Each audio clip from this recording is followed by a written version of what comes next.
En introduction de cet échange avec vous, les diplômés. Donc, préparer pendant de longs mois le changement de DG de l'école. Euh, et donc, on a opéré ce changement au 1er septembre. Richard est le nouveau directeur général de l'école. Richard était pour moi le successeur idéal. Je l'ai un peu accompagné dans une projection de futur DG là, depuis son arrivée à l'école en 2017. Et je suis très contente que la gouvernance ait validé ce choix début juillet. Je vais laisser Richard se présenter. Merci beaucoup Françoise pour ce gentil mot d'introduction. Donc, je suis Richard Soparno, le tout nouveau directeur général de l'école. J'ai commencé ma carrière dans l'enseignement supérieur au début des années 2000 comme professeur de stratégie dans une autre école, une école qui était basée à Tours. J'ai soutenu en fait dans le cadre de cette première partie de carrière un doctorat et une habilitation à diriger des recherches sur les problématiques de changement, de transformation dans les organisations. Et puis, donc j'ai eu une première partie de carrière plutôt centrée sur l'enseignement et la recherche. Et puis, ensuite, j'ai pris des responsabilités de direction de la recherche et de la faculté.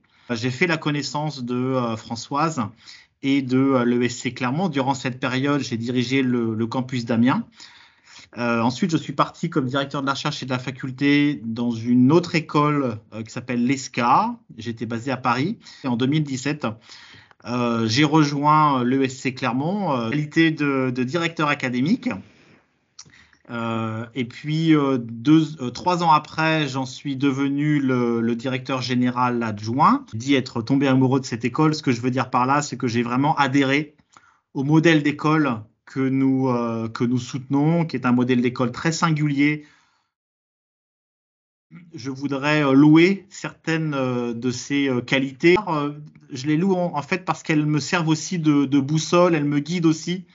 Et elle m'inspire aussi dans l'exercice de cette haute responsabilité. Toujours impressionné par cette énergie, et je ne sais pas d'où elle puise cette énergie, mais elle a une énergie au travail qui est absolument incroyable. Le deuxième point, et il n'est pas neutre, c'est le courage.